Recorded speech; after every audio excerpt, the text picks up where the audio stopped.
Vista de causa, rol 8872. Requerimiento de inaplicabilidad por inconstitucionalidad respecto a los artículos 485, 486 y 488 del Código de Procedimiento Penal y artículos séptimo número 1 y número 2 y 29 del Estatuto de Roma de la Corte Penal Internacional. Tiene la palabra el relator, don Lino Rifo. Muchas gracias, señora presidenta. Certifico que la presente sesión de pleno se integra de manera remota por la ministra señora Abram, presidenta, los ministros señores Aróstica, García, Letelier, Pozo, Vázquez, señora Silva y señores Fernández y Pica.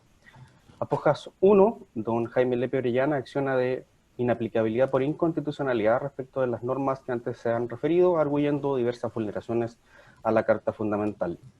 Afirma que en su contra se sigue un proceso penal regido por la normativa del Código de Procedimiento Penal, instruido por el ministro en visita extraordinaria de la Corte de Apelaciones de Santiago, Mario Carroza Espinosa, en base a una investigación sobre delitos cometidos en contra de un grupo de 11 personas que, formados en la Escuela de Paracaidistas y Fuerzas Especiales, fueron dados de baja institucional en 1970 por su pertenencia al movimiento de izquierda revolucionaria.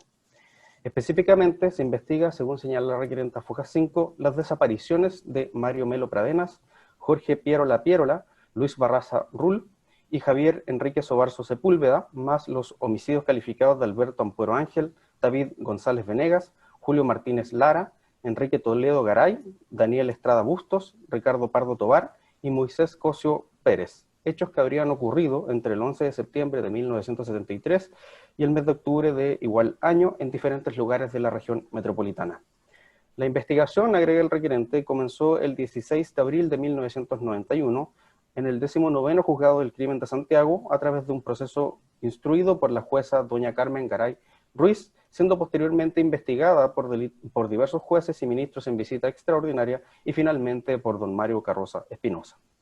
En tal proceso se encuentra acusado por decisión pronunciada por el ministro instructor con fecha 30 de noviembre de 2018, encontrándose la causa en estado de plenario. El requerente indica que integró junto a otros 13 funcionarios del Ejército la Unidad Especial Divisionaria, que dependía de la 5ª División de Ejército de Punta Arenas, la cual viajó a Santiago en junio del año 1973 para un reentrenamiento de 4 periodos, todos realizados fuera de la Escuela de Paracaidistas y Fuerzas Especiales, unidad a la que no pertenecían y a la que concurrieron solo para devolución y cambio de equipos. Refiere que los miembros de dicha unidad debían regresar a fines de septiembre de 1973 al regimiento Pudeto de Punta Arenas, cuestión que no se logró por los hechos del 11 de septiembre de tal año, que suspendió los vuelos nacionales. Así se les ordenó, conforme a un plan de enlace, que sus miembros quedarían acuartelados en grado 1 en la Escuela de Paracaidistas y Fuerzas Especiales, cuestión que afirma en ningún caso significó la incorporación a la línea de mando, ni a la dotación propia o que integrara su estructura orgánica, toda vez que la Unidad Especial Divisionaria durante todo ese periodo siguió dependiendo administrativa y jerárquicamente de la 5ª División de Ejército. Por ello, explica el requerente, la Escuela de Paracaidistas y su dotación, en cambio, pertenecían orgánicamente al Comando de Institutos Militares, funcional y ajeno a la 5ª División, lo que explica que nunca fueron ni podían ser una unidad de maniobra de la escuela, ni el señor Lepe Orellana, en este caso, haber sido un oficial de planta de ese instituto, como supone la acusación. Por tal motivo, explica, es que a esta unidad antes señalada se le ordenó como misión solo la función de refuerzo de guardias y de la unidad de emergencia dentro del cuartel. Así, ni la unidad especial divisionaria ni el requerente, indica, tuvieron mando de conscriptos ni de personal dependiente de la Escuela de Paracaidistas. Tampoco estuvo subordinado el mando de ese cuartel, salvo en lo que respecta al cumplimiento de la misión conferida de reforzamiento de guardias y o de emergencia a partir del 11 de septiembre de tal año, de la que estima no se puede inferir propósito o finalidad criminal alguna, ni tampoco participación en los hechos investigados. Afirma en consecuencia el actor que de las pruebas directas queda acreditado que la unidad antes señalada no fue la encargada, ni tampoco colaboró o fue involucrada en allanamientos, ni en las detenciones, ni mucho menos en la custodia y maltrato de las víctimas de la gestión judicial pendiente invocada. La única intervención del requerente, expone en su libelo, está referida a cumplir una orden dada a la guardia para traer al cuartel a Javier Sobarzo Sepúlveda, diligencia que en el marco legal de bandos militares y decretos leyes se cumplió sin violencia ni malos tratos, procediendo a entregarlo sin más en la guardia de la Escuela de Paracaidismo. En relación al conflicto de constitucionalidad planteado, afirma que la aplicación de los preceptos antes referidos resulta contraria a la garantía constitucional de igualdad ante la ley y de igual protección ante la ley al infringir el debido proceso legal, que contempla el artículo 19, numeral 3, y a los principios de irretroactividad de la ley penal favorable que establece el inciso 8 de dicha disposición y el de legalidad de su inciso 9, al igual que el incumplimiento de los artículos 1, 8, numeral 1 y 2 de la Convención Americana de Derechos Humanos y el artículo 14 del Pacto Internacional de Derechos Civiles y Políticos. En lo relativo a las normas del Código de Procedimiento Penal impugnadas, señala en primer lugar que existe una infracción a la garantía fundamental de debido proceso, particularmente al artículo 19, numeral 3, inciso 6 de la Carta Fundamental. La presunción judicial, en su concepción, contenido y alcance, no infringe la Constitución porque es un medio de prueba establecido en el procedimiento inquisitivo y es también utilizado en el modelo acusatorio de manera innominada como un proceso intelectual a partir de hechos establecidos, valorados libremente, sujeto a los límites de los principios de la lógica, las máximas de la experiencia y de los conocimientos científicamente afianzados. Como la presunción judicial es un medio indirecto y esencialmente intelectual para probar un hecho, exige la previa valoración de la prueba directa reunida dentro del procedimiento inquisitivo y de un raciocinio lógico. Indica el requerente que el mero acto de citar el artículo 488 del Código de Procedimiento Penal para concluir y afirmar la existencia de hechos probados con una mera y simple enunciación de la prueba obtenida para fundar las resoluciones de mérito de cada etapa es un grave ataque a diferentes normas constitucionales. Sostiene que el ministro señor Carroza, sustanciador de autos, en el momento de dictar sentencia suele citar o enumerar pruebas, pero no realiza consideraciones reflexivas lógicas de su convencimiento que permitan seguir su lógica y solo enuncia nominalmente la prueba material, haciendo un relato de su personal convicción, que es generalmente condenatorio. Señala que tal mecanismo no es racional, ni justo en los términos que esta magistratura ha declarado y por ello infringe la garantía de debido proceso. En la especie, los autos de procesamiento y acusatorio no contienen razonamiento ni señalamiento de los hechos, bases probados o bases que permitirían deducir la participación criminal del requerente en cada uno de los delitos. El auto de procesamiento señala 28 numerales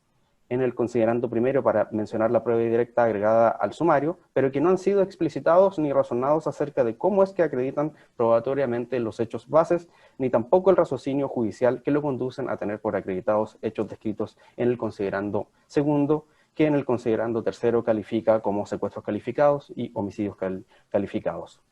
Señala que en el considerando cuarto le atribuye al requerente una participación criminal sin expresar ni describir conducta alguna que lo vincule a los hechos e implique imputabilidad como autor conforme al artículo 15 del Código Penal, dificultando el derecho a la defensa y a contradecir los hechos y su establecimiento. La acusación judicial de fecha 30 de noviembre del año 2018, en el considerando primero, enumera 33 conjuntos de pruebas sumariales que acreditarían 13 hechos que sucintamente señalan el considerando segundo. A su vez constituyen 4 secuestros calificados y 7 homicidios calificados, afirmando con base en las declaraciones del actor la acreditación de su participación como autor en todos los delitos que nunca confesó cometer alguno. Señala así que el juez hace una mención de los hechos que presume, sin mediar una fundamentación del raciocinio lógico-jurídico respecto de los hechos bases que permitirían derivar los hechos presumidos, salvo por una enumeración irracional y repetitiva de la prueba individual y de procesos agregados al expediente que hacen ininteligibles los fundamentos de la acusación. En consecuencia, la forma que han adoptado estas dos resoluciones judiciales esenciales del proceso permite, a su juicio, anticipar la infracción constitucional al principio de inocencia, al principio de culpabilidad y a la garantía constitucional de un procedimiento de investigación racional y justo y dar una aplicación al artículo 485, 486 y 488 del Código de Procedimiento Penal en la sentencia definitiva. Señala igualmente, en segundo lugar, que se produce una infracción al artículo 19, numeral 26 de la Carta Fundamental, esto es una afectación de los derechos en la esencia. Se condena mediante el uso inconstitucional de leyes de procedimiento que fueron concebidas como una garantía procesal y que son usadas para una confirmatio vías de un juez que investiga, juzga y sentencia sin respetar lo dispuesto en el artículo 1 de la Constitución acerca de la dignidad de la persona humana. En relación a la normativa impugnada del Estatuto de Roma antes referido, señala en primer lugar que existe una vulneración a los artículos 6º, inciso 1 y 7º de la Carta Fundamental. Afirma que la Corte Suprema ha dicho explícitamente que tiene un interés institucional que la insta a investigar y castigar los hechos ocurridos entre 1973 y 1990 y reconoce que ha debido hacer interpretaciones que hagan posible ese propósito institucional. Acorde con principios esenciales de justicia, es manifiesto que la aproximación de ese tribunal al caso que juzga no podría ser nunca la de un tribunal imparcial que dé garantías al procesado, puesto que ha confesado su interés propio y preferente de lavar una imagen y la voluntad de rescatar su responsabilidad histórica como institución. El requerente argumenta que las sentencias dictadas en el marco de lo que denomina persecución política de exmilitares en el Poder Judicial desde hace unos años han mutado sus fundamentos para aplicar la prevalencia del derecho penal internacional y el derecho internacional de los derechos humanos por sobre la ley chilena, contraviniendo el principio de supremacía constitucional. No obstante, en nuestra Carta Fundamental, la única fuente del derecho penal es la ley y nunca han sido los tratados ni la costumbre, sea nacional o internacional. Sostiene que en la especie parece innegable un sentido ideológico político que mueve los actos de los nuevos jueces que han accedido a la Corte Suprema y que demuestran el afán de perseguir y castigar, ignorando el texto del artículo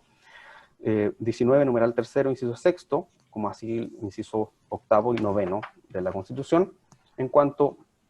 aplican tratados internacionales que no regían a la época de los hechos y han aplicado la costumbre como fuente directa del derecho penal sin respetar la ley vigente. En segundo lugar, señala que igualmente se genera una infracción al artículo 19, numeral segundo de la Constitución. Sostiene que se le persigue por delitos comunes, que por tanto prescriben de conformidad al Código Penal, y que la aplicación de la imprescriptibilidad contenida en el Tratado Internacional iría en contra de la igualdad ante la ley, porque la prescripción de los delitos es la norma general y la imprescriptibilidad es la excepción. Con lo anterior, unas mismas conductas penales ocurridas en la misma época que vulneran los bienes jurídicos protegidos de la vida humana y la libertad personal, son resueltas por el juez arbitrariamente de manera desigual en perjuicio del imputado. Así ocurre que los jueces, en tanto aplicadores de la ley, en los casos que juzgaron después de 1973 hasta el año 2010, a los hechos que atentaron contra la vida y libertad de movimiento de personas, fueron calificados única y uniformemente como homicidios calificados del artículo 391 número 1 y de secuestros calificados del artículo 141 ambos del Código Penal. No se calificaron como delitos de lesa humanidad como se hace en autos. En tercer lugar, señala que existe una infracción al artículo 19, numeral tercero, inciso octavo y noveno de la Carta Fundamental. Sostiene que en este tipo de juicios, en aras de una pretendida justicia material, se ha instituido un ilícito reconocimiento jurisprudencial del tipo penal del delito de lesa humanidad que se contempló típicamente por vez primera en el Estatuto de Roma, retrotrayendo su aplicación a hechos ocurridos entre 1973 y 1990. La infracción constitucional es causada por la aplicación del tipo penal del artículo séptimo, numerales primero y segundo del Estatuto de Roma para la Corte Penal Internacional, promulgado el 6 de julio de 2009 y publicado el 1 de agosto del año 2009, que tipifica el delito de lesa humanidad. En ese marco se inscribe el arbitrio creado en orden a aplicar ex post la norma del artículo 7 del Estatuto ya referido y el efecto de su tipificación internacional, que es la norma de Jus Cogens, relativa a la imprescriptibilidad del delito como un principio de derecho internacional consuetudinario en circunstancias que ninguno de tales preceptos constituye una ley ni regía el tiempo de los hechos. En efecto, señala, el delito de lesa humanidad no fue establecido en una ley formal y material dictada por los poderes políticos y soberanos hasta el año 2009, en que se dicta la ley 20.357. Señala que igualmente se vulnera el artículo 19, numeral 26 de la Carta Fundamental a este respecto. Los artículos 7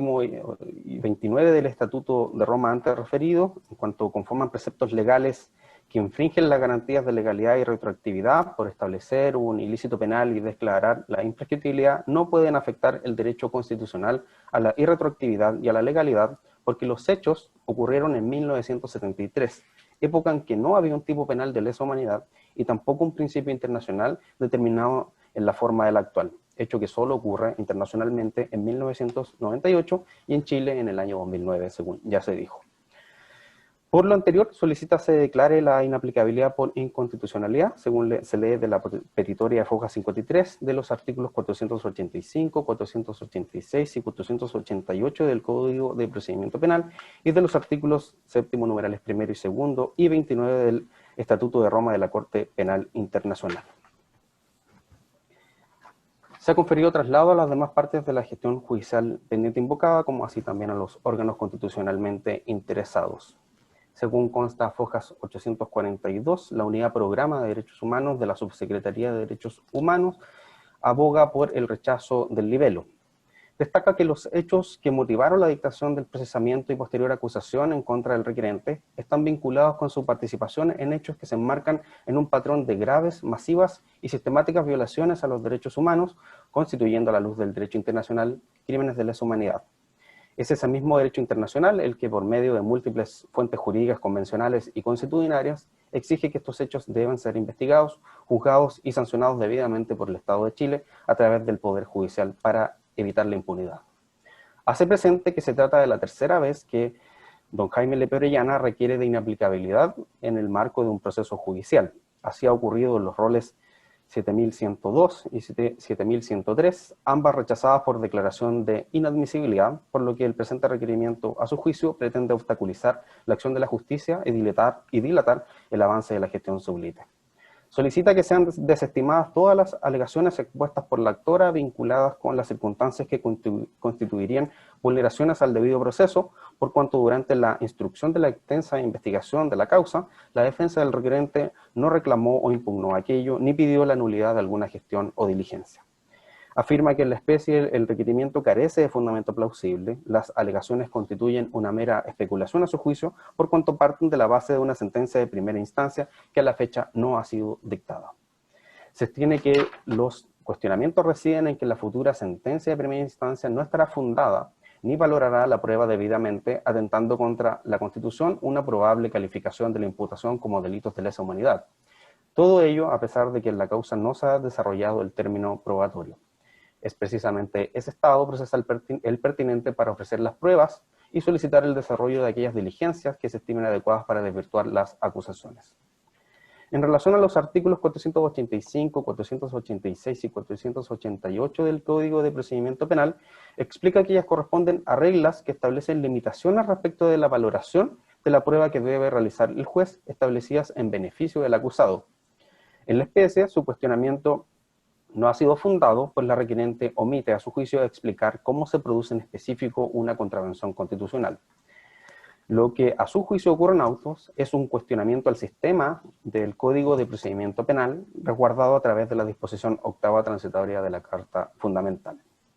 En relación a los artículos impugnados contemplados en el Estatuto de Roma de la Corte Penal Internacional, refiere que estos explicitan el concepto de delitos de lesa humanidad y el carácter imprescriptible de este tipo de crímenes que constituyen obligaciones internacionales de los estados ante la comisión de casos graves de violaciones a los derechos humanos, según la Convención Americana de Derechos Humanos y la jurisprudencia de la Corte Interamericana de Derechos Humanos. En los hechos, afirma que los ilícitos investigados tienen el carácter de crímenes contra la humanidad por las características con las que fueron llevadas a cabo y por el conjunto de bienes jurídicos que afectaron. Se trata de hechos que formaron parte de un ataque sistémico y generalizado contra una población civil y sus ejecutores estaban en conocimiento de ello, y su imprescriptibilidad constituye una norma imperativa de derecho internacional recogida en diversas fuentes normativas del derecho internacional de los derechos humanos vigente en nuestro país. La parte querellante particular de don Mario Melo Acuña y otros ha evacuado traslado también, según consta a Fojas 860, abogando por el rechazo del libelo. Sostiene a este respecto que el libelo se dirige contra preceptos que no tienen rango legal al dirigirse contra disposiciones de tratados internacionales y que, de acuerdo a la doctrina y jurisprudencia constitucional posterior a la reforma constitucional de 2005, es claro que los tratados internacionales no se encuentran comprendidos en la expresión precepto legal. Señala que basta simplemente esto, para esto revisar que cuando la Constitución o la Ley Orgánica Constitucional de esta magistratura han querido referir preceptos propios de tratados internacionales, emplean directamente la voz tratados. Por lo demás, señala el Estatuto de Roma antes referido no resulta directamente aplicable. Prueba de ello es la promulgación de la Ley 20.357, que busca adaptar los tipos penales del Estatuto de Roma en el derecho doméstico. Su relevancia interpretativa viene dada porque el mismo configura una cristalización de la costumbre internacional que mandata la investigación, juzgamiento y sanción de los crímenes de lesa humanidad. Señala igualmente que el requerimiento contiene argumentaciones de carácter abstracto e impugna normas que contienen definiciones, siendo extremadamente genérico y no indica contravenciones precisas. Hago presente, Presidenta, que con fecha 1 de septiembre del año 2020, según consta Fojas 876, se decretó autos en relación, y con esta fecha, previo al inicio de la causa, se dio cuenta de las solicitudes rolantes a Fojas 896, 917 y 927 ante el Pleno de esta magistratura, siendo adoptado acuerdo a su respecto, siendo desestimadas las incidencias. Es todo cuanto se puede relatar, señora Presidenta. Gracias. Por el requerente, y hasta por 30 minutos, tiene la palabra don Jorge Eduardo Montero Mujica.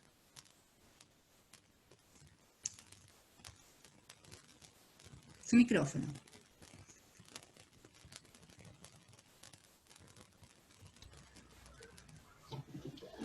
Muchas gracias, señora Presidenta.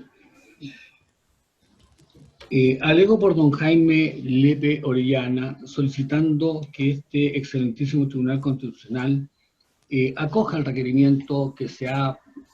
planteado y que el señor relator ha tenido la precisión para señalar todos los aspectos más trascendentes de la misma. Yo quiero, su señoría excelentísima, iniciar este alegato haciéndome cargo de alguna manera con la sentencia de admisibilidad que tuvo este requerimiento en la primera sala. El voto minoritario en esa sentencia de admisibilidad formuló diferentes críticas relativas al requerimiento, críticas que quiero hacerme cargo en forma expresa. En primer lugar, sugería, se plantea una suerte de falta de plausibilidad en el requerimiento y expone de alguna forma de que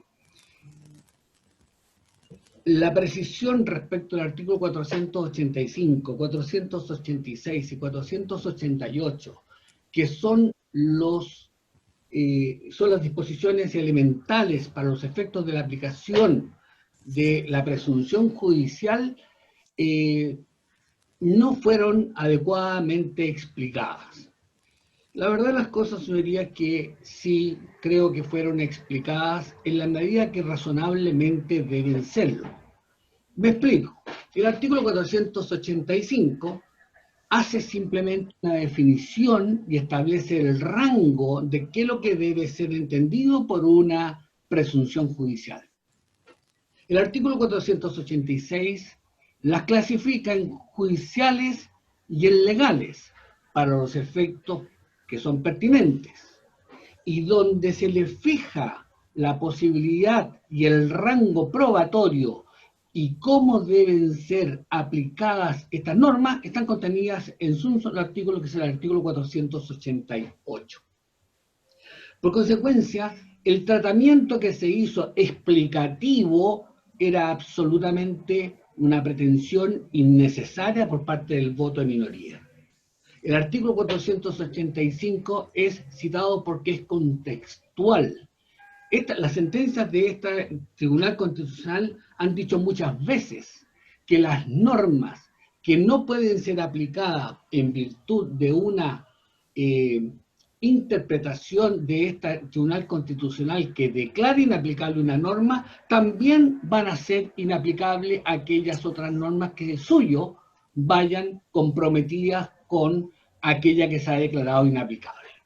Por consecuencia, me parece que alegar o plantear falta de plausibilidad fundado en ese motivo es muy liviano. Es una cosa bastante, inconsistente con la necesidad que tenía de razonarse respecto de este tema. Por otra parte, ese voto minoría sostiene que corresponde la inadmisibilidad porque esa norma se trata de una garantía en pro del imputado. Y es verdad, su señoría. Obviamente que es verdad. Representa un límite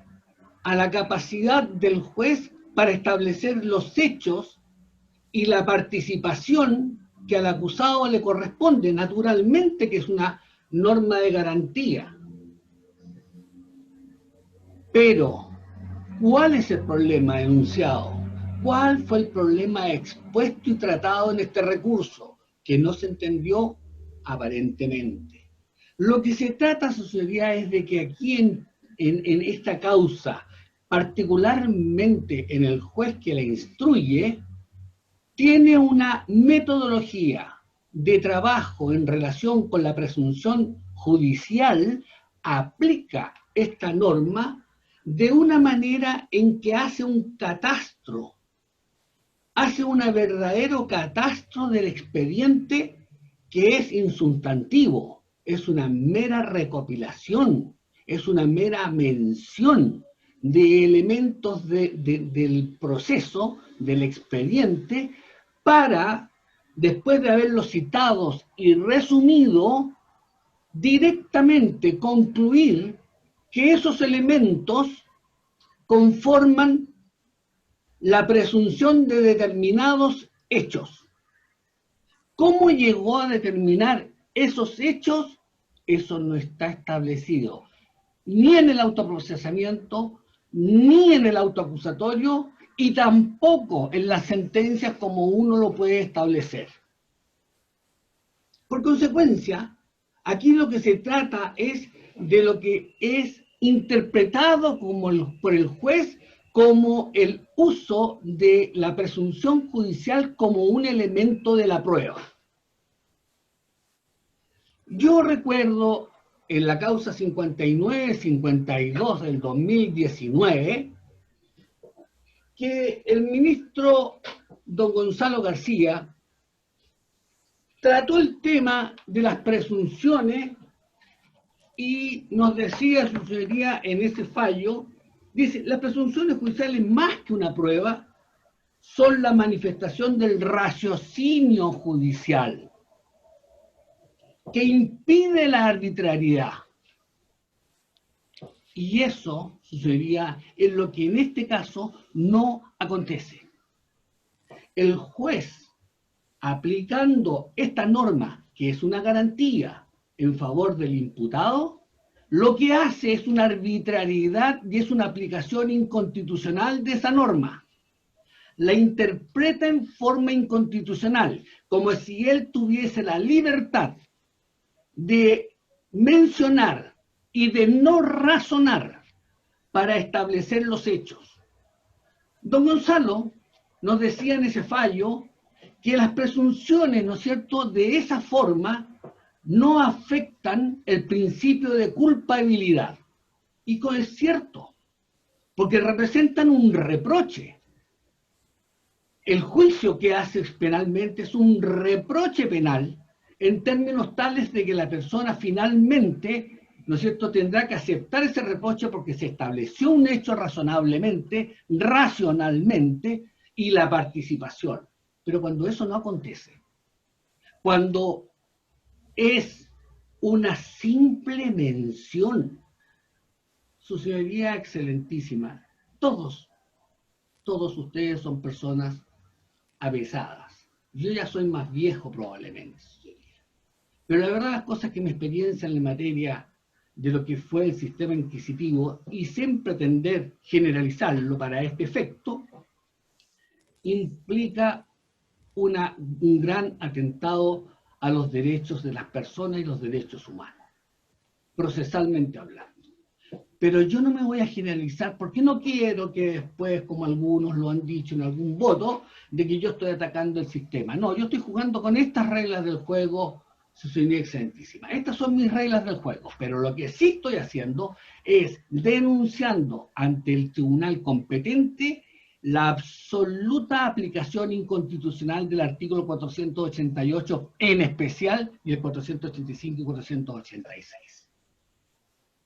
Y eso, su señoría, ¿no es cierto?, emana porque estas presunciones, en las formas que así se han establecido, vulneran el principio de culpabilidad abiertamente.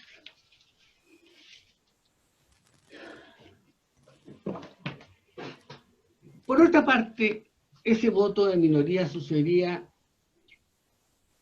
dice que es un requerimiento de tipo abstracto. La verdad de las cosas sucedería, yo no sé, ya esto pareciera ser un prurito de ciertos argumentos de denominarlos abstractos y no justificar lo abstracto. Este requerimiento sucedería hace una descripción precisa, concreta, citando fojas, citando el auto de procesamiento, citando el auto acusatorio, citando y mencionando, digamos, en forma detallada, ¿no es cierto?, dos casos concretos en los cuales mi representado no tiene siquiera intervención material, ninguna, ¿no es cierto?, y simplemente fue procesado, ¿no es cierto?, y acusado por ese delito. Y la verdad de las cosas es que es abstracto. Yo no sé, no le puedo presentar la contestación de la acusación porque eso no sería lo adecuado en esta sede constitucional. Fui lo más concreto, individual, preciso, pero sin embargo cuando uno quiere rechazar un requerimiento por otros motivos, pueden ser ideológicos, pueden ser motivos de otra naturaleza, digo que es abstracto. Si esto es la primera vez que pasa. Pero no es abstracto, sucedería. Es muy concreto.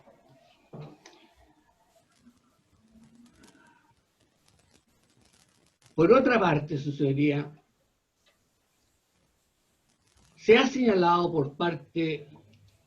de esa minoría en la admisibilidad de que el artículo 7º y 29 del Estatuto de Roma no son preceptos legales. Y los plantea que son preceptos supralegales. Yo no quiero, su señoría, excederme por el tiempo mismo que tengo, que no es mucho,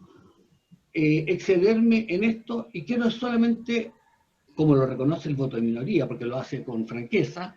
señalar de que la gran mayoría de los ministros siempre ha estimado, ¿no es cierto?, que las normas de un tratado sí constituyen un precepto legal.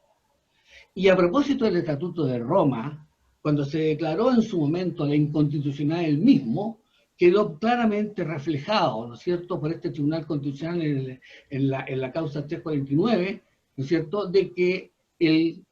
Tratado de Roma, ¿no es cierto?, era un precepto legal que estaba sometido a la Constitución política. No quiero ahondar más en ese tema porque la verdad es que el argumento respetable desde el punto de vista intelectual no tiene, ¿no es cierto?, un asidero fuerte, ¿no es cierto?, ni en la doctrina ni en la jurisprudencia.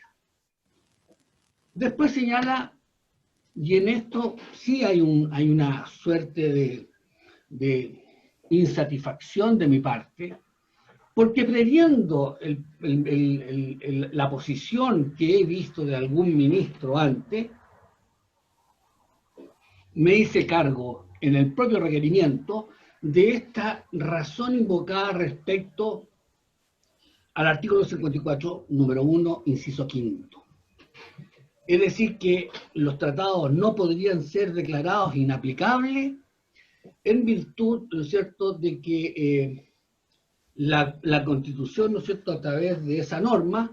lo impediría. La verdad de las cosas sucedería es que, permítame, para poder tener la precisión al respecto,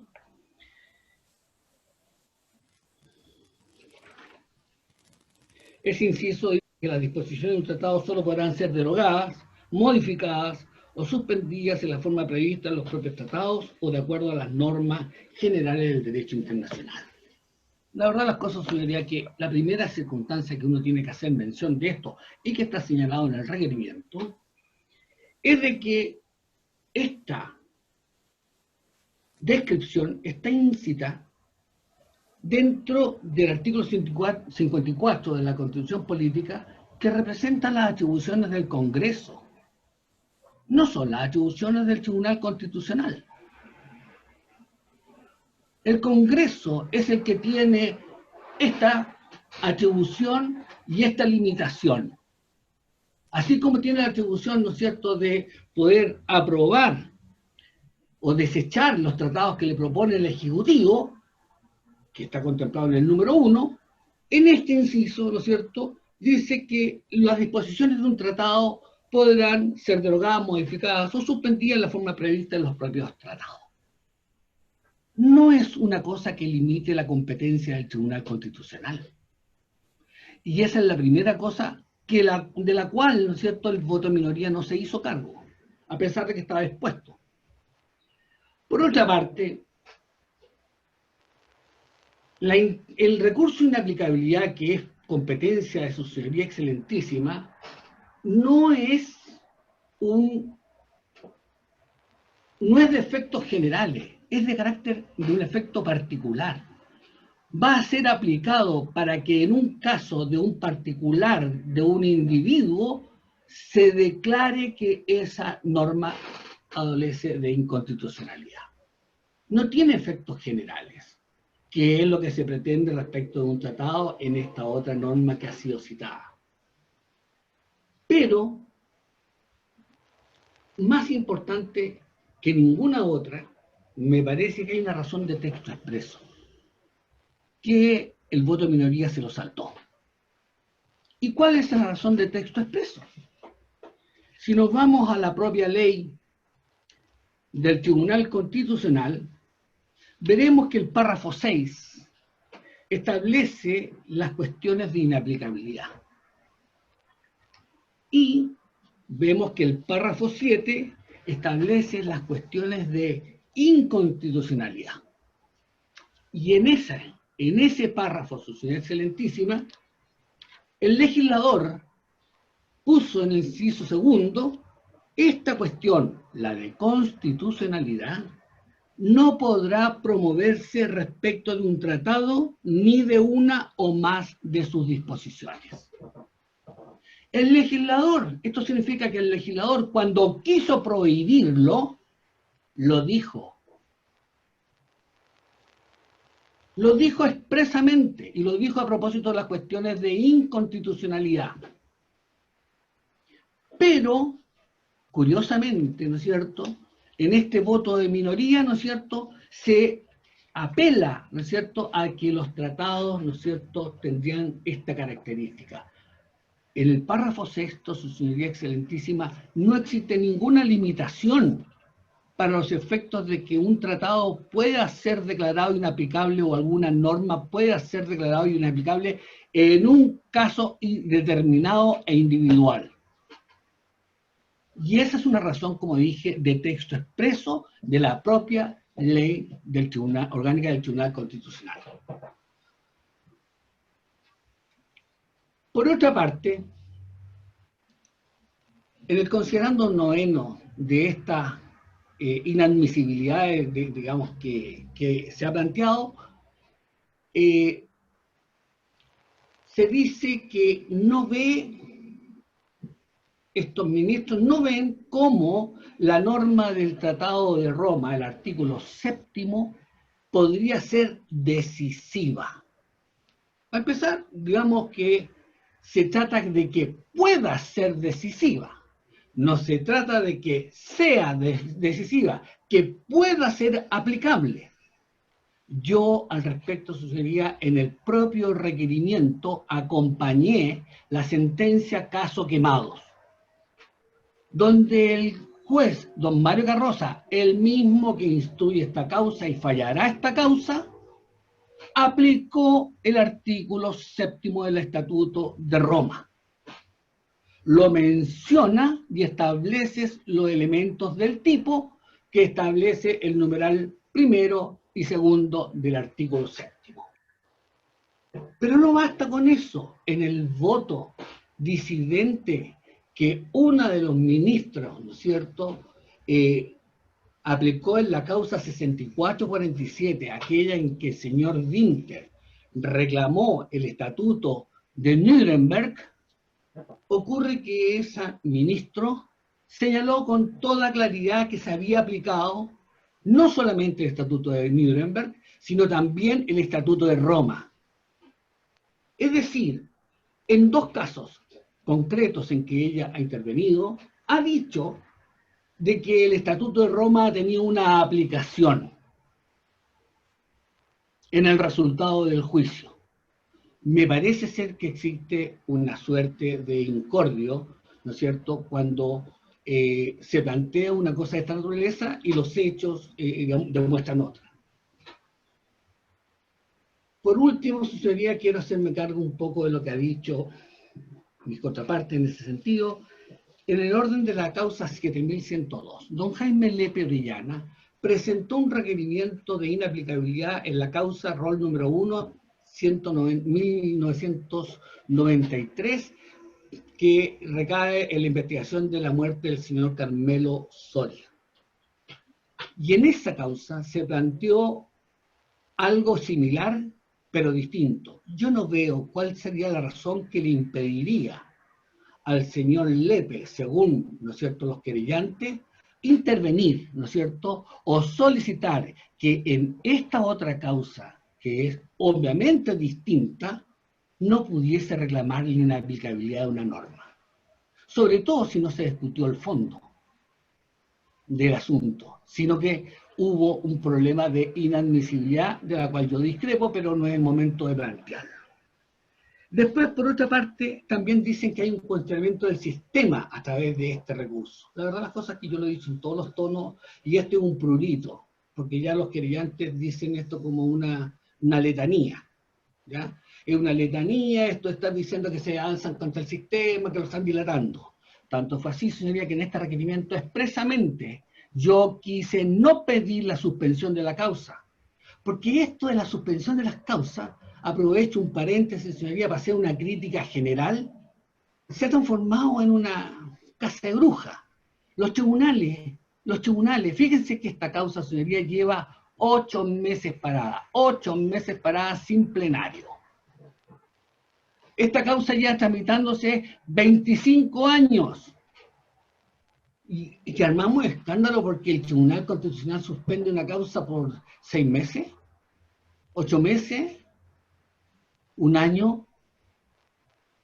Perdón, pero la verdad las cosas es que los tribunales de justicia, para ver un recurso de casación en el fondo, se demoran 1 año y medio. Y esa es la verdad, esa es la realidad.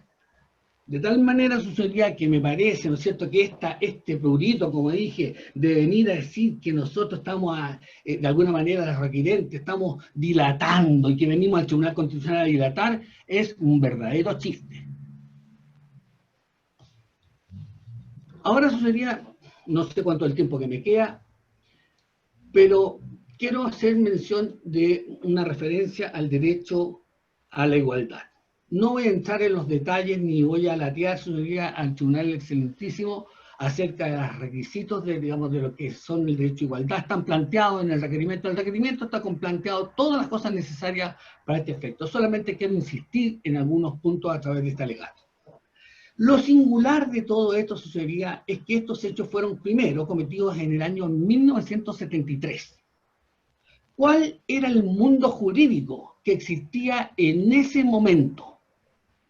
Existían autores de derecho como Francisco Grisolía, existía el señor Cousiño, existía el señor Echeverri, el señor Novoa, por decir autores de derecho penal. Ninguno de esos autores se le habría ocurrido pensar en el delito de lesa humanidad aplicado por la costumbre internacional. Se regía siempre el término de lex previa, lex certa y lex scripta. Principio de legalidad del sistema continental, digamos, aplicado, no el sistema del common law. El sistema del common law, ¿no es cierto?, admite la costumbre, pero la costumbre en ese sistema es completamente distinta de nuestra tradición, de nuestra formación, de nuestra cultura y de nuestra constitución, que es la que su señoría excelentísima tiene que aplicar. Yo lo que estoy reclamando aquí es que digamos, el Tribunal Constitucional, en el mérito de su competencia, aplique la Constitución. aplique el principio de legalidad y no admita, bajo ninguna circunstancia, que se aplique la costumbre para formalizar o formar un delito y aplicar una pena. Y eso es lo que yo planteo, su señoría excelentísima. Ahora bien, esas personas que fueron juzgadas en el año 73 en adelante, más bien podríamos decir desde el año 90 en adelante, con más precisión, su señoría excelentísima, ocurre que ninguna de esas personas hasta el año 2010 fue condenada. Los delitos por los cuales fueron procesados y acusados fueron delitos de homicidio y de secuestro, de tortura. Sí, lo fueron. ¿Y qué hace la diferencia? Porque hoy día esos mismos delitos, que son los que están en los autos de procesamiento, están en los autos acusatorios, se transforman en delitos de lesa humanidad en la sentencia? No son acusados, no son procesados. Y en la sentencia aparece. En ese momento aparece el delito de lesa humanidad. Y le aplican los elementos del delito de lesa humanidad. Los elementos llamados de contexto, que están perfectamente definidos, ¿no es cierto?, como los ataques sistemáticos, ¿no es cierto?, contra la población civil. Quiero hacer un paréntesis, señoría, para señalar que este delito, curiosamente, y nadie se hace cargo de esto, este delito nació a la vía jurídica.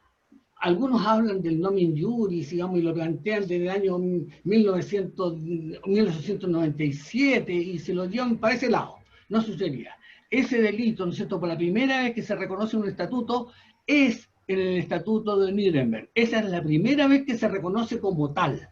Pero es un delito asociado al crimen de guerra. Y hubo una famosa discusión de la llamada punto y coma, en el cual, en definitiva, ¿no es cierto?, determinó que la International Commission Law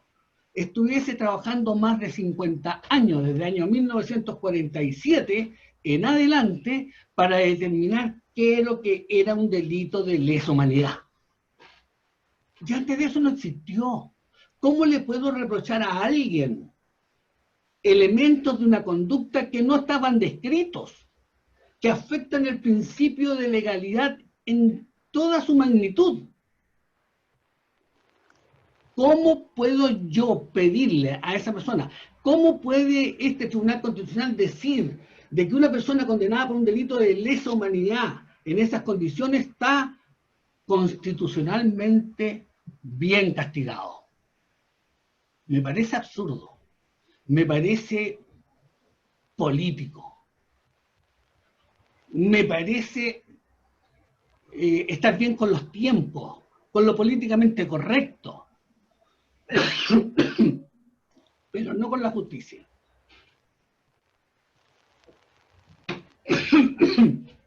De esta manera, perdón,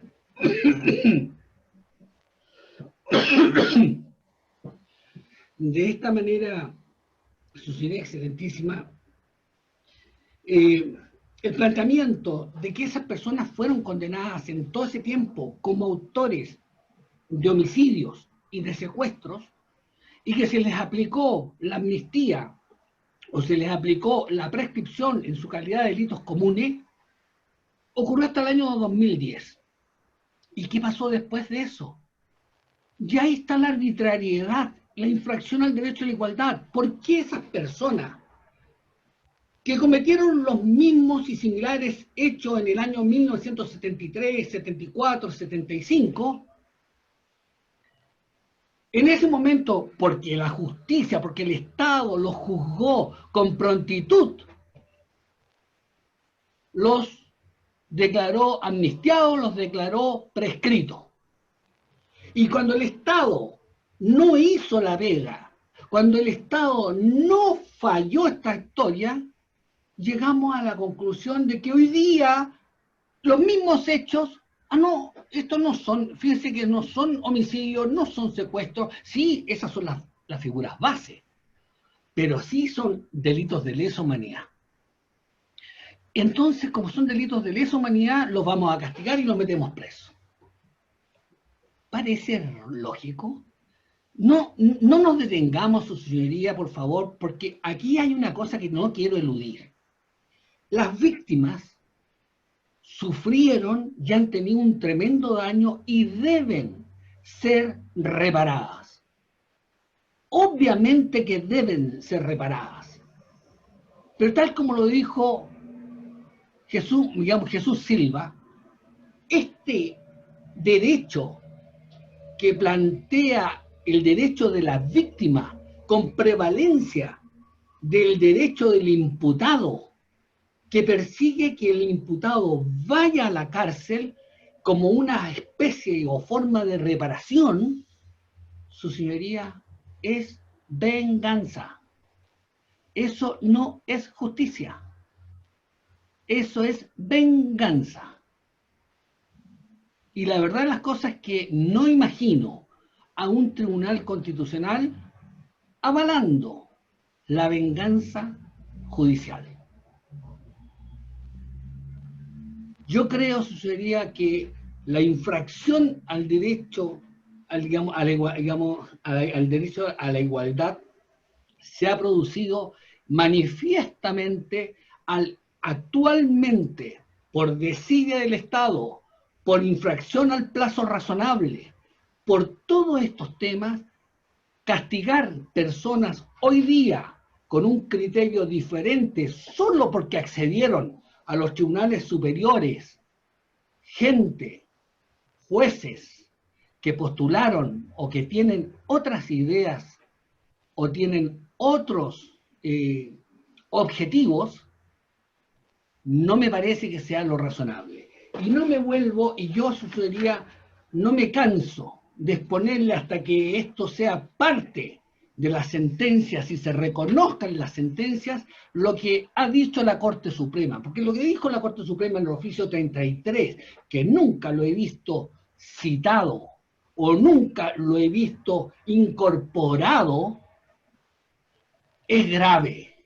Para mi juicio, desde el punto de vista del ciudadano, es gravísimo. En ese oficio 33, que es del año 2015, dijeron, y lo voy a repetir todavía con su permiso, dice, es el caso del término de la Segunda Guerra Mundial en que los tribunales de Nuremberg no contaban con legislación que contemplara delitos tan atroces como los que los países ocupados se habían cometido. Empieza entonces exculpando, digamos, y situando de que en la Segunda Guerra Mundial no existían estos delitos y que, por consecuencia, el Tribunal de Nuremberg tuvo que resolver ese tema. Obviamente que lo hizo, su señoría excelentísima, con sacrificio del principio de legalidad. Obviamente, y con el principio de retroactividad penal. Dice a continuación, lo mismo ocurrió en Chile. Es decir, lo dice expresamente, en que la legislación sustantiva no contiene delitos adecuados a esa realidad, pero por sobre todo, en lo procesal, las instituciones tradicionales inhiben o impiden la investigación, como lo son, por ejemplo, la prescripción, la territorialidad y la retroactividad de la ley penal, como así también las disposiciones sobre amnistía normalmente ad hoc. Bien sabemos que solo fue posible el procesamiento y la sanción, con lo que salvamos en parte nuestra responsabilidad histórica como depositarios de la jurisdicción. ¿Acaso la Corte Suprema es parte en esto? ¿Acaso la Corte Suprema tiene que lavar su imagen? ¿La Corte Suprema tiene un deber, es parte del asunto, es parcial o imparcial? Es grave, a mí me parece grave que ellos tengan que lavar su imagen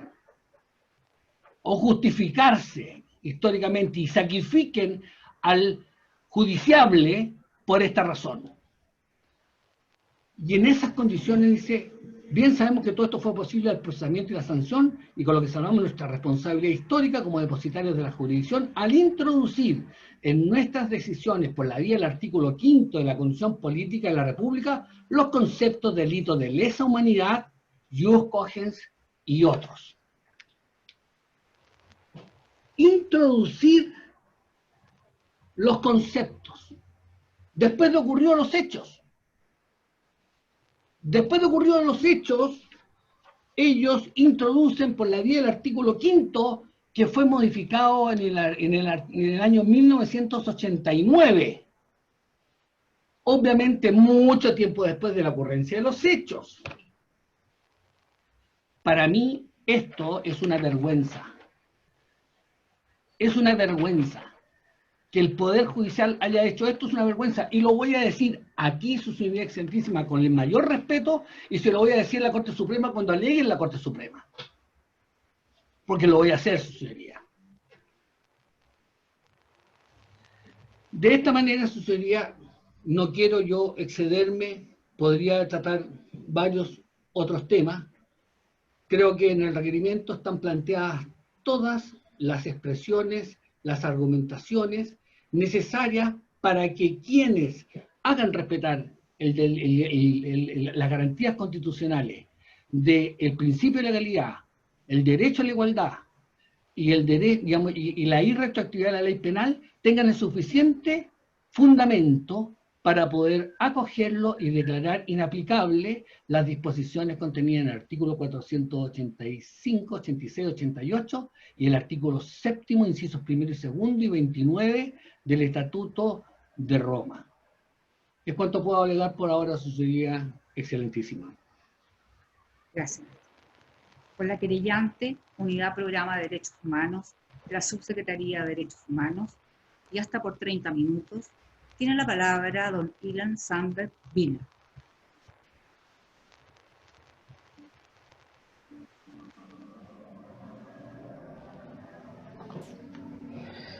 Con la venia de su señoría excelentísima, en representación de la Unidad Programa de Derechos Humanos, de la Subsecretaría de Derechos Humanos, su señoría excelentísima,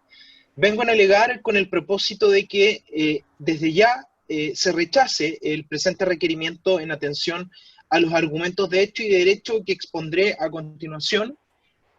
a pesar del pesar que el requerente tiene respecto de las argumentaciones que objetivamente se han expuesto en las presentaciones y que dan cuenta de el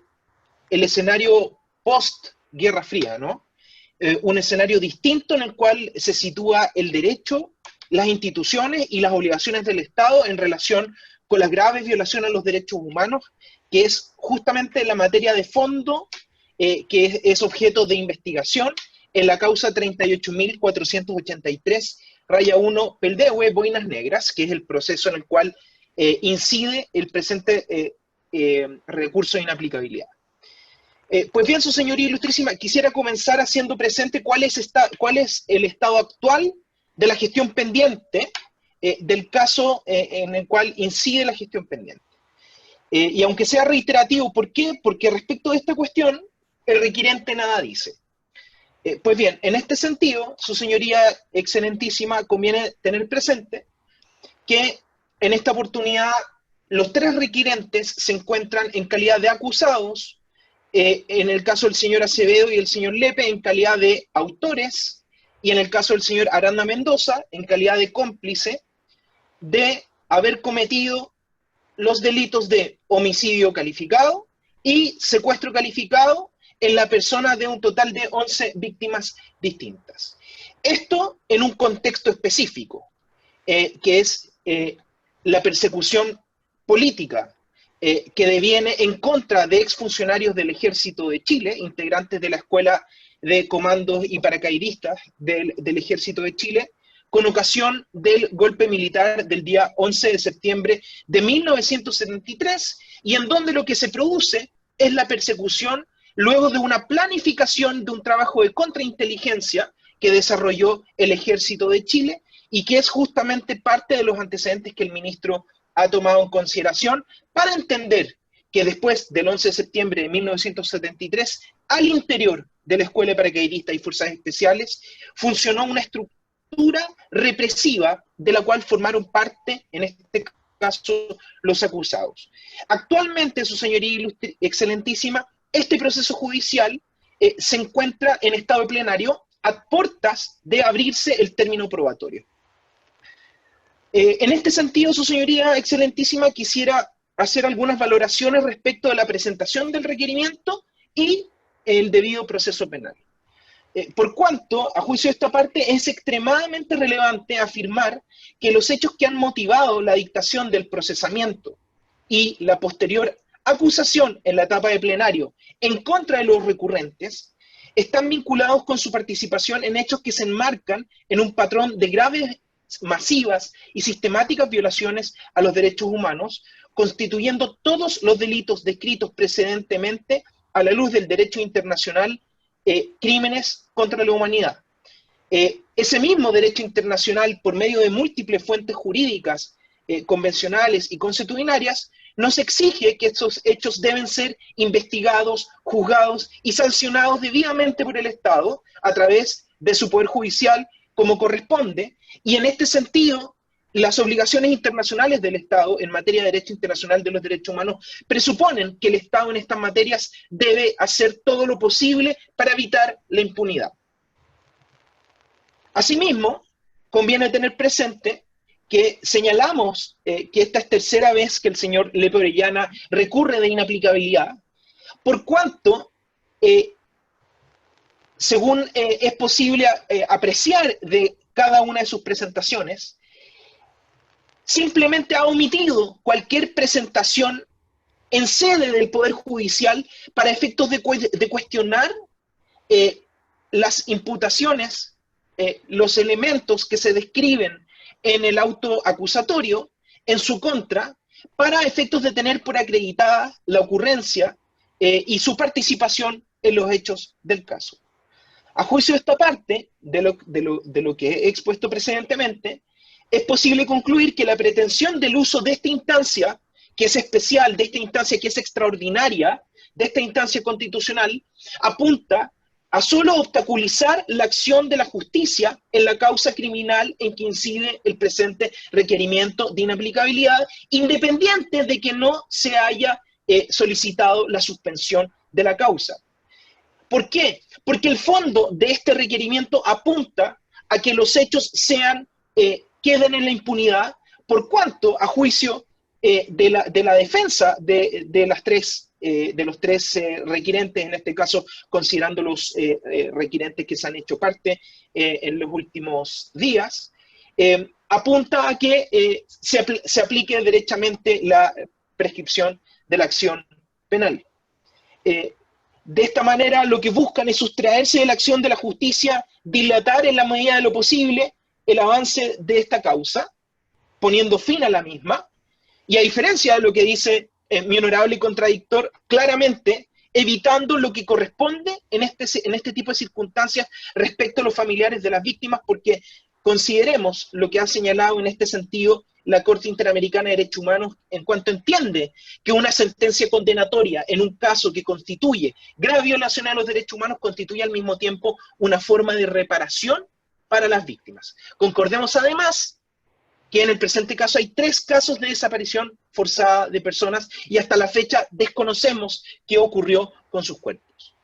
Desde esa perspectiva, su señoría excelentísima, no nos parece legítimo ni justo que los requirentes utilicen este mecanismo constitucional para satisfacer ese fin, más aún cuando el juez natural llamado a conocer este asunto, con pleno respeto a las garantías jurídicas penales y procesales de los requirentes y también de los restantes acusados en la causa en cuestión, ha dirigido la sustanciación de un proceso con pleno apego a la Constitución, los tratados internacionales y al Código de Procedimiento Penal y las leyes vigentes respecto de esta cuestión. En este sentido, entonces, esta parte viene a solicitar a su señoría excelentísima que se desestimen todas las alegaciones expuestas por los recurrentes vinculadas con circunstancias que arguyen constituirían vulneraciones al debido proceso ocurridas durante el sumario de la causa de la gestión pendiente, por cuanto durante la instrucción de la extensa investigación de la presente causa, las defensas nunca, repito, nunca han impugnado ni han solicitado en la oportunidad pertinente la nulidad de alguna gestión o diligencia por falta de inmediación del tribunal u otro vicio. En este punto, a juicio de esta parte, su señoría excelentísima, debemos tener presente que el Código de Procedimiento Penal establece diversos medios recursivos que las defensas no han utilizado hasta la fecha, que podrían haberles permitido remediar todos los supuestos vicios de las garantías judiciales que se han esgrimido en esta instancia absolutamente extraordinaria, especial, y que, como dijimos, apunta a una estrategia para obtener un pronunciamiento claramente ideológicamente compatible con la teoría del caso de mis honorables contradictores. Por último, respecto a este punto específico, quisiera hacer presente, su señoría ilustrísima, el considerando 24 de la sentencia de fecha 8 de agosto del año 2019, de la causa de inaplicabilidad rol 5952-2019, en la cual este excelentísimo tribunal señaló, con la venia de su excelencia la presidenta, lo siguiente: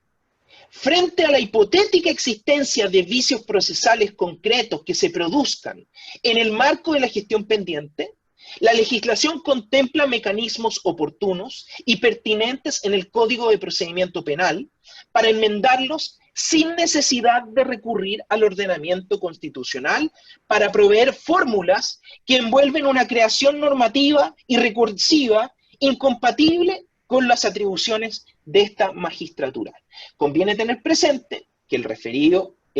requerimiento de inaplicabilidad también apunta en contra de los artículos 485, 486 y 488 del Código de Procedimiento Penal.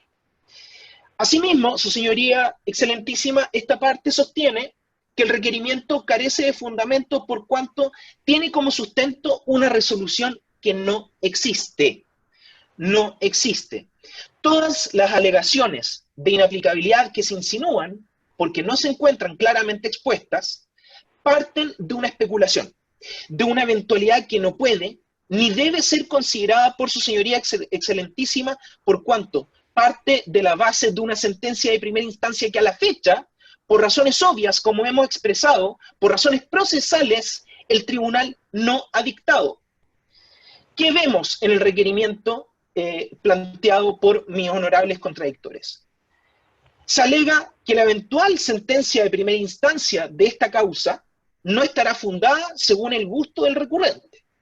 Vemos que se señala también que no se van a valorar la prueba para configurar los hechos que el recurrente quiere que se tengan por establecidos. Vemos también que se menciona que no se va a valorar ni se va a realizar un análisis para arribar a presunciones que se encuentren debidamente justificadas y que al mismo tiempo esa sentencia, que no existe, será contraria a la Constitución porque calificará los hechos objeto de la presente investigación como delitos de lesa humanidad y en tal calidad se trata de delitos imprescriptibles. Todo esto, su señoría excelentísima, a pesar de que la causa objeto de la gestión pendiente se encuentra, como hemos expresado, en la etapa de plenario, a la espera de que se notifique el auto de prueba y con ello que se pueda desarrollar el término probatorio. ¿Por qué señalamos esta cuestión? Y es que resulta que es justamente en este estadio procesal la oportunidad que tienen las partes para efectos de ofrecer las pruebas que estimen pertinente para sus intereses y para solicitar el desarrollo de cualquier diligencia que estimen sean adecuadas con el propósito de desvirtuar las alegaciones que se han comunicado a través de las distintas resoluciones, en este caso inicialmente a través de las presunciones fundadas de participación en el procesamiento, y hace poco, el año 2018, a través de los elementos de prueba que deben ser enunciados de conformidad al artículo 424, que dan cuenta, digamos, de la participación y los medios de prueba que justifican esa participación, y que las partes tienen el derecho de controvertir con ocasión de la presentación de los escritos de contestación a la acusación, que por lo demás suelen en este sentido y como una forma de dilatar el proceso, a propósito de los plazos razonables que mencionaba mi honorable contradictor, que demoran varios meses en presentar. De esta forma, a juicio de esta parte, su señoría excelentísima, existe una oportunidad procesal que las defensas desconocen, previa a la dictación de la sentencia, que si se utiliza puede tener una incidencia en la valoración de los medios de prueba que el tribunal hace y finalmente en la decisión que va a adoptar en la sentencia de primera instancia. Al respecto, y rectificando esta cuestión, este excelentísimo Tribunal Constitucional, con la venia de su señoría excelentísima la presidenta, ha reconocido lo siguiente, ha señalado: el ministro en visita no ha hecho aplicación del artículo 488 del Código de Procedimiento Penal, así como de los otros preceptos impugnados en materia de presunciones por el estado procesal en el cual se encuentra la causa. No le compete a este tribunal realizar el juicio de apreciación penal sobre la aplicación de estas normas. Sin embargo, ratificamos que su alcance a efectos de su inconstitucionalidad indicada no es tal según las razones ampliamente que se desarrollaron en sus fundamentos. Este es el considerando 45 de la sentencia del recurso de inaplicabilidad 5952 del año 2019.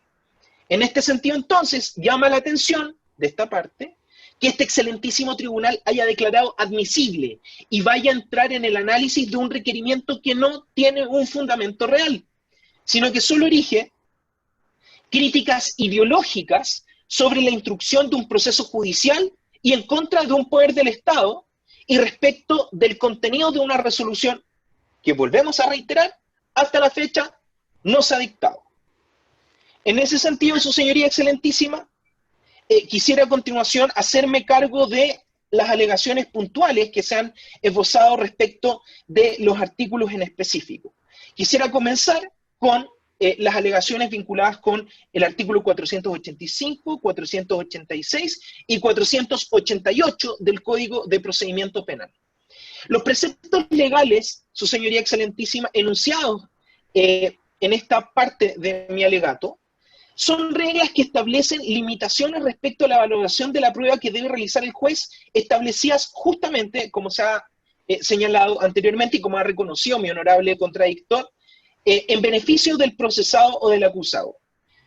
Esta parte es del parecer que el requerimiento de inaplicabilidad por inconstitucionalidad que estamos analizando carece de fundamento para explicar cómo las referidas denunciadas vulneraciones vulneran los principios constitucionales que se debieran explicitar a nuestro juicio de manera más clara y directa. De hecho, el recurrente lo que pretende no es impugnar una norma determinada, y no explica, digamos, de qué manera específica se transgrede una norma determinada. Lo que hace simplemente es hacer referencia a las normas para explicar la existencia de un sistema de valoración de medios probatorios que de alguna u otra manera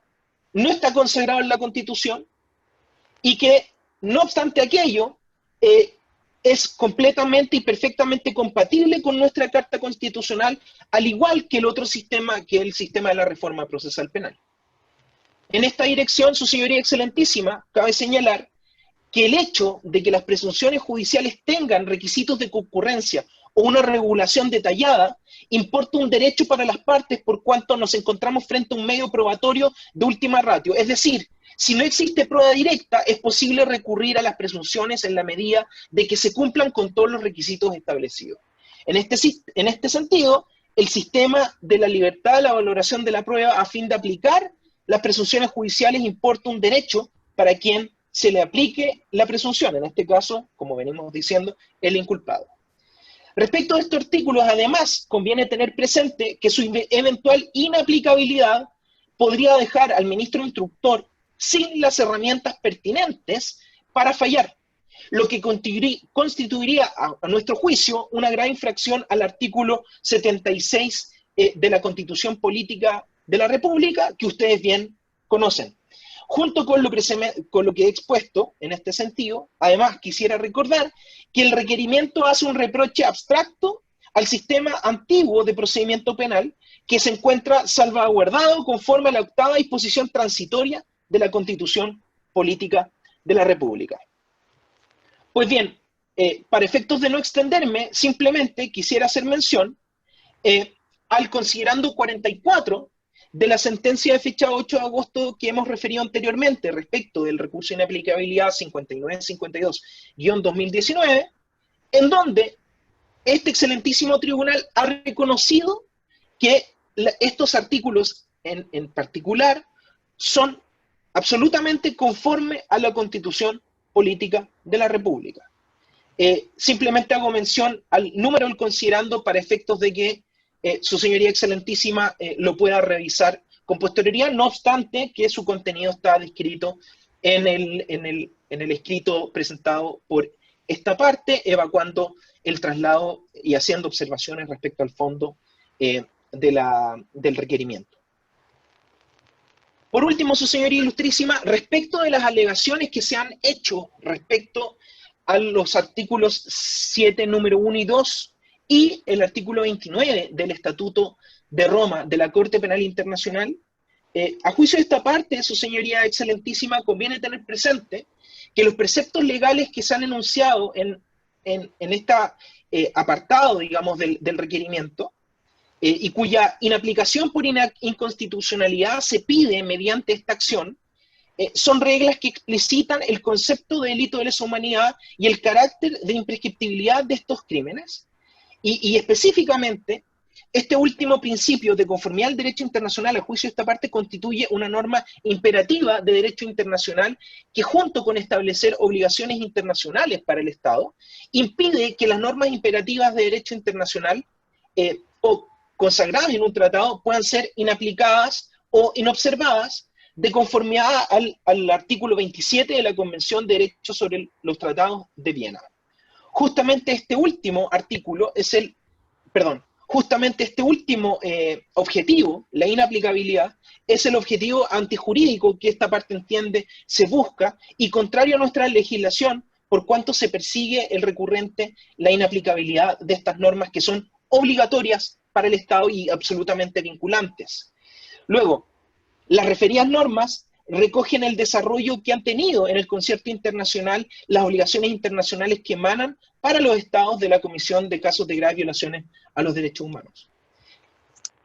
La Corte Interamericana de Derechos Humanos, su señoría ilustrísima, en este sentido, en su jurisprudencia, específicamente en el caso Cepeda Vargas contra Colombia, en la sentencia de fecha 26 de mayo del año 2010, ha reconocido que en casos de ejecuciones extrajudiciales y otras graves violaciones a los derechos humanos, la realización de una investigación ex oficio, sin delación, seria, imparcial y efectiva, es un elemento fundamental y condicionante para la garantía y protección de ciertos derechos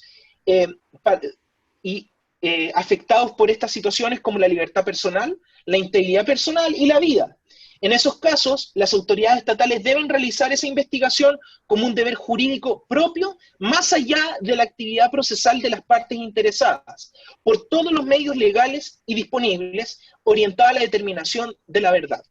Además, dependiendo del derecho que se encuentre en riesgo, señala la Corte Interamericana, o del que se alegue la violación, como en este caso la vida, la investigación debe procurar la persecución, captura, enjuiciamiento y eventual castigo de todos los autores de los hechos, especialmente cuando están o puedan estar involucrados agentes estatales.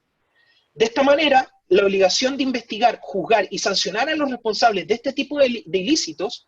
exige la determinación procesal de la más alta verdad histórica posible, lo cual incluye la determinación judicial de los patrones de actuación conjunta y de todas las personas que de diversas formas participaron en dichas violaciones a sus derechos humanos. En este sentido, su señoría ilustrísima, conviene tener presente respecto de los hechos de la gestión pendiente, que son hechos determinados que constituyen graves violaciones de los derechos humanos y tienen el carácter de crímenes contra la humanidad, toda vez que se trata de delitos que por su especial y particular gravedad agreden no solamente a las víctimas, sino también a la conciencia misma de la humanidad. Violan principios que deben regir la vida de las naciones civilizadas, transgrediendo los propósitos y principios contenidos en la Carta de las Naciones Unidas. En este sentido, los hechos investigados, además, deben ser considerados como crímenes contra la humanidad por las características con las cuales fueron llevados a cabo y por el conjunto de bienes jurídicos que afectaron y que hasta el día de hoy la respuesta del Estado no existe porque todavía no termina el proceso judicial. Por lo mismo, lo que ha logrado avanzar el proceso judicial ha permitido determinar la forma en cómo ocurrieron los hechos, no obstante que esa es una materia relativa por cuanto estamos en una etapa procesal en cuanto los mismos pueden ser alterados, pero al menos existe una certeza suficiente para dictar un procesamiento que conforme a la ley se basa en presunciones fundadas de participación, y existen antecedentes suficientes para justificar, en este caso, la dictación de conformidad a los requisitos del artículo 424 del Código de Procedimiento Penal, para efectos de justificar, en este caso, las imputaciones que se le hacen a los requirentes. Asimismo, su señoría ilustrísima, conviene tener presente que los requisitos señalados en el artículo 7º del Estatuto de Roma de la Corte Penal Internacional, digamos, son fruto de una práctica internacional y, entre otras cosas, de la jurisprudencia emanada de los tribunales internacionales ad hoc para la antigua Yugoslavia y Ruanda, para considerar a un hecho ilícito como un crimen contra la humanidad. Por lo mismo, es preciso establecer que estos ilícitos constituyen delitos contra la humanidad, según lo preceptuado en el artículo 6º del Estatuto Constituyente del Tribunal Internacional de Nuremberg y del principio 6º de Derecho Internacional, Penal, Convencional y Consuetudinario, acogido por la Asamblea General de Naciones Unidas en su resolución del año 1950, formando parte ambos textos normativos de los principios y normas consuetudinarias de derecho internacional humanitario, que es también derecho aplicable en Chile y que se encontraba vigente al momento de la perpetración de los ilícitos en el presente caso. En este sentido, es necesario además reconocer, respecto de la prescripción de la acción penal que la parte requirente pretende que se aplique en este caso, que los delitos de secuestro calificado y homicidio calificado cometidos en las personas de las víctimas de estos autos de la gestión pendiente tienen su principio de ejecución en un contexto de violación a los derechos humanos de manera grave, masiva y sistemática, cometida por agentes del Estado, según lo ha declarado y lo ha reconocido la Comisión de Derechos Humanos de Naciones Unidas, así como también la Comisión Nacional de Verdad y Reconciliación. Por último, expresar, su señoría ilustrísima, que este tipo de ilícitos son imprescriptibles de acuerdo al derecho internacional. Los delitos materias del caso sub iudice, por su característica y por el periodo en que se cometieron, como hemos expresado, constituyen la comisión claramente de delito de lesa humanidad, y esto demanda por parte del Estado el cumplimiento de las especiales obligaciones que a este respecto surgen para el Estado, por lo cual este tipo de delito no puede ser objeto de la prescripción penal. La obligación de investigar y perseguir y sancionar los delitos como el de autos y la prohibición de la autoexoneración de los culpables respecto a los mismos emanan de principios generales del derecho internacional vigentes en la época de los hechos, que posteriormente han sido afirmados y reiterados mediante el reconocimiento por parte de la comunidad internacional de la cual Chile forma parte. Y si la parte requiriente piensa algo distinto, por favor que así lo exprese. Y se encuentran consagrados en múltiples declaraciones, resoluciones y tratados que hoy forman parte del acervo jurídico de derecho internacional que en ningún caso el Estado de Chile puede desconocer. En este sentido, y en el orden convencional, cabe considerar la Convención para la Prevención y la Sanción del Delito de Genocidio de Naciones Unidas del año 1948, vigente en Chile desde el año 53. La Convención Americana sobre Derechos Humanos del año 1969. En vigor, internacional para Chile desde el año 90. La Convención contra la Tortura y otros tratos crueles o inhumanos y degradantes, vigente en Chile desde el año 88. Y así otros tratados internacionales que dan cuenta de esta cuestión que estamos expresando.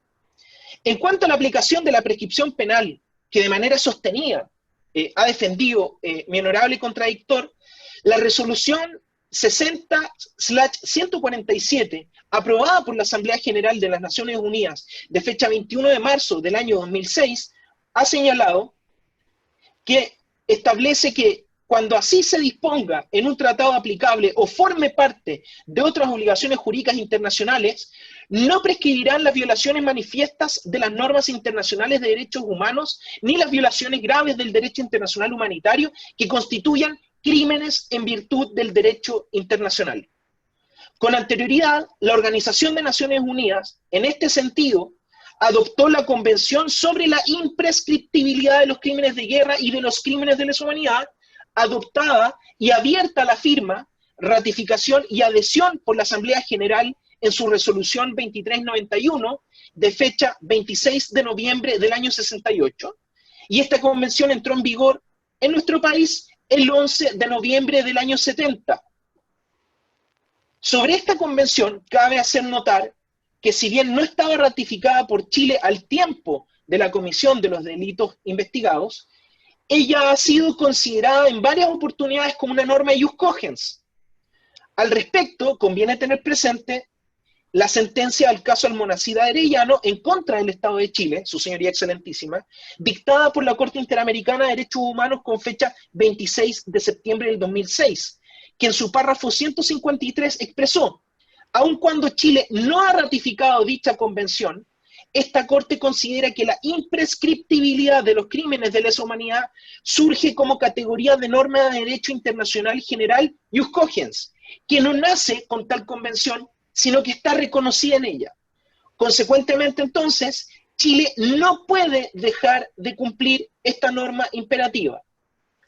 En este sentido, entonces, respecto a la aplicación de normas consagradas de tratados internacionales vinculadas para nuestro país, la segunda sala en lo penal de la excelentísima Corte Suprema, mediante el fallo de fecha 22 de julio de 2011, en la causa rol ingreso 5219 del año 2010, por el delito de homicidio calificado de don Óscar Farías Ursúa, señaló a este respecto lo siguiente, con la venia de su señoría excelentísima: a partir de la consideración de determinados hechos como crímenes de lesa humanidad, cada Estado miembro de la comunidad internacional contrae la obligación de juzgar y castigar a los responsables, en tanto agresores de valores que la humanidad no duda en calificar como esenciales y constitutivos de la persona.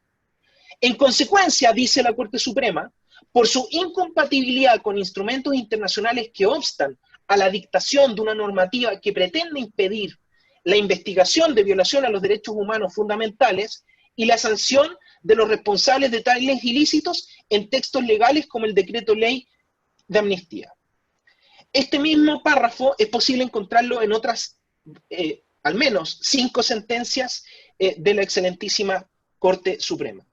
Como se puede apreciar entonces, su señoría excelentísima, la imprescriptibilidad de los delitos de lesa humanidad constituye una norma imperativa de derecho internacional cuyo contenido normativo se encuentra reconocido en diversas fuentes normativas del derecho internacional de los derechos humanos y del derecho internacional humanitario, que son vinculantes para nuestro país y estaban vigentes, varias de ellas, a la época de ocurrencia de los hechos, independiente de la regulación que estableció el Estatuto de Roma y la Ley 20.357. Por esta razón, no es posible esgrimir que su aplicación constituya una aplicación retroactiva de la ley y con ello la configuración de una inconstitucionalidad. Por tanto, como se ha expresado, la inaplicabilidad de estos artículos, mediante la cual el recurrente pretende evadir la responsabilidad que le cabe a cada agente estatal que dentro de un aparato organizado de poder cometió delitos que revisten el carácter de delito de lesa humanidad, a juicio de esta parte es absolutamente improcedente y contrario a derecho considerarlo de manera contraria. Razón por la cual, en consideración de estos fundamentos, queremos solicitar a este excelentísimo tribunal que sean desestimadas las alegaciones presentadas por el recurrente respecto de los artículos 7, número 1 y 2, y el artículo 29 del Estatuto de Roma de la Corte Penal Internacional, su señoría excelentísima. Por estas razones y por los fundamentos de hecho y derecho que he expuesto, su señoría excelentísima, es que esta parte solicita que se rechace el presente requerimiento de inaplicabilidad, por cuanto estima que no que la aplicación, en el caso concreto, de los artículos 485, 486 y 488 del Código de Procedimiento Penal y los artículos 7, número 1 y 2 y 29 del Estatuto de Roma no han producido ni habrán de producir tampoco efectos contrarios a la Constitución Política de la República, razón por la cual el requerimiento deducido por el señor Lepe Orellana y respecto al cual se han hecho parte los señores Aranda Mendoza y Acevedo Trujillo, debe ser en definitiva desestimado. Por último, su señoría ilustrísima, conviene tener presente, y lo hago así presente. ¿Perdón? Tu tiempo, redondee, por favor. No, con esto termino. Conviene tener presente que hablamos de reparación, hablamos de cultura de derechos humanos, pero yo solicitaría que en este tipo de instancias, que por lo demás son audiencias de carácter público, porque están siendo transmitidos y familiares de las víctimas las pueden estar observando, esta parte habría solicitado, digamos, que ojalá en los fondos de pantalla no se hiciera referencia a ningún tipo de armamento que de alguna otra manera genera una revictimización, puede generar una sensación de revictimización para los familiares de las víctimas. Porque entendemos que hacer referencia a armamento, cuando estamos frente a la vista y análisis de una causa que investiga casos de graves violaciones a los derechos humanos, de alguna otra manera lo que estamos haciendo es volver a analizar una herida que no se encuentra cerrada en nuestro país respecto a los familiares de las víctimas. Eso es todo en cuanto puedo alegar, su señoría excelentísima. Gracias. El Tribunal Constitucional hará un receso de 10 minutos.